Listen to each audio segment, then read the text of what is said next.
అందరికీ నమస్తే అండి. సో మహిళా రిజర్వేషన్లు అమల్లోకి వస్తాయి అనే నమ్మకం ఈ రాజకీయ వర్గాల్లో విపరీతంగా ఉంది. ఎందుకంటే ఎలాగైనా బీజేపీ కేంద్ర ప్రభుత్వం డీలిమిటేషన్ చేయాలనే పట్టుదలతో ఉంది. డీలిమిటేషన్ జరిగితే తక్షణమే మహిళా రిజర్వేషన్లు కూడా అమల్లోకి వచ్చేస్తాయి 33%. సో దానివలన మన రాష్ట్రంలో నియోజకవర్గాల సంఖ్య పెరుగుద్ది అండ్ మహిళలకు 33% రిజర్వేషన్ కూడా ఇస్తుంది. అందుకని నాయకులు వాళ్ళ వారసుల్ని ఎంకరేజ్ చేయడం మొదలు పెడుతున్నారు. సో చాలా నియోజకవర్గాల్లో అది చాలా స్పష్టంగా కనిపిస్తోంది. సో వాళ్ళు కూడా ఇది రాజకీయాలకు కూడా ఒక రకంగా మంచిదే, వాళ్ళకి సబ్జెక్ట్ ఉంటే. ఎందుకంటే రాజకీయాల్లో చదువుకున్న వాళ్ళు రావాలి, జెన్జెట్ గ్రూప్ రావాలి, ఫ్రెష్ పాలిటిక్స్ ఉండాలి. సో దానివలన కొంత ఐడియాలజీ బాగుంటుంది, పరిపాలన బాగుంటుంది అండ్ రాజకీయాలు కూడా ఫ్రెష్గా ఉంటాయి. ఈ కన్నింగు, క్రిమినల్ ఇటువంటి చెత్త అంతా పోద్ది అని అనుకుంటాం కదా. సో అందుకని కొత్త వాళ్ళని మనం ఖచ్చితంగా ఎంకరేజ్ చేయాలి. సో దానికి తగ్గట్టే నాయకులు కూడా వాళ్ళ వారసుల్ని కాస్త సానపడుతున్నారు. టీడీపీలోనూ వైసీపీలోనూ ఈ జోష్ కనిపిస్తోంది. ముఖ్యంగా వైసీపీలో ఎక్కువగా పోటీ ఉంది. టీడీపీలో ఈరోజు నెల్లూరు రూరల్ ఎమ్మెల్యే కోటంరెడ్డి శ్రీధర్ రెడ్డి గారి అమ్మాయి కోటంరెడ్డి సాయి వైష్ణవి ప్రెస్ మీట్ పెట్టారు. ఆ అమ్మాయి మొదటి ప్రెస్ మీట్లోనే మంచి సబ్జెక్ట్ ఉంది అనిపించుకుంది. ఆమె మాట్లాడే తీరు కానీ, మాటల్లో సబ్జెక్ట్ కానీ, అక్కడ క్యాడర్తో తనకున్న రిలేషన్స్ ఏంటి అంటే బహుశా తన తండ్రి అండ్ తన బాబాయ్ వాళ్ళ దగ్గర నుంచి ఆ రివ్యూస్ అవన్నీ కూడా అబ్జర్వ్ చేస్తుంది అనుకుంటా ఆమె. సో ఫస్ట్ ప్రెస్ మీట్ బాగానే ఉంది, సబ్జెక్ట్ ఉంది అండ్ పార్టీ మీద, అక్కడ నియోజకవర్గ పరిస్థితుల మీద కూడా అవగాహన ఉంది. అండ్ రాష్ట్ర వ్యాప్తంగా లోకేష్ గారు తీసుకుంటున్న చర్యలు, ఉపాధి కల్పన కోసం, కొత్తగా పెట్టుబడులు రావడం కోసం లోకేష్ గారు తీసుకుంటున్న చర్యల మీద కాస్త మాట్లాడారు, పర్వాలేదు. సో అంటే ఒకవేళ నెల్లూరు రూరల్ నియోజకవర్గం కనుక మహిళా రిజర్వేషన్ వస్తే ఆమెను దించడానికి రెడీ చేస్తున్నట్టు లెక్క. యాక్చువల్లీ నెక్స్ట్ ఎన్నిక అక్కడ శ్రీధర్ రెడ్డి గారు తప్పుకొని గిరిధర్ రెడ్డి గారికి ఇవ్వాలని ఆలోచన. ఒకవేళ అది మహిళా రిజర్వేషన్ అయితే ఈమెను రెడీ చేస్తున్నారు. అలాగే నరసన్నపేట నియోజకవర్గం చూసుకుంటే బగ్గు రమణమూర్తి గారి కుమార్తె అర్చన, మొన్న సీఎం గారు కూడా ఆమెకు చెప్పారంట, గ్రీన్ సిగ్నల్ ఇచ్చారంట. సో నువ్వు ఇన్వాల్వ్ అవుతున్నావు కదా, నీకు మొత్తం సబ్జెక్ట్ ఐడియా ఉంది కదా, మొత్తం పార్టీ పరిస్థితి అంతా తెలుసు కదా అని చెప్పి ఆమెతో కాసేపు మాట్లాడి మొత్తం చూసుకోమని చెప్పారంట. సో అక్కడ బగ్గు రమణమూర్తి గారు చాలా స్లో, అందుకని ఆయన పెర్ఫార్మెన్స్ ర్యాంకింగ్లో కూడా బాగా వెనుకబడ్డారు. కార్యకర్తల్లో ఆయన మీద వ్యతిరేకత లేదు, అలాగని సానుకూలత లేదు, మంచి లేదు, చెడు లేదు.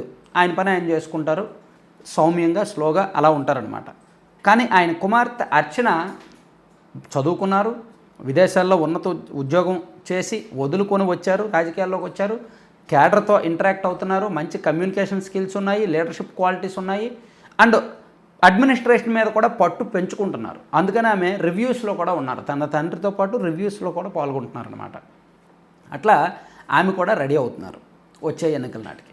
ఇక దెందులూరు ఎమ్మెల్యే చింతమనేని ప్రభాకర్ గారి కుమార్తె నవ్యకు యాక్చువల్లీ గత ఎన్నికల్లోనే ఆమెకు సీట్ ఇవ్వాలనుకున్నారు. ఐవీఆర్ఎస్ సర్వేలు కూడా జరిగాయి. కానీ అప్పుడు స్థానిక కార్యకర్తల అభిప్రాయాల మేరకు అండ్ నాయకులు ఇక్కడ కోరిక మేరకు ప్రభాకర్ గారికే ఇచ్చారు. కానీ ఇప్పుడు వచ్చే ఎన్నికల్లో ప్రభాకర్ గారు ఇప్పుడు ఎక్కువగా తన కుమార్తెను కూడా యాక్టివ్ చేస్తున్నారు.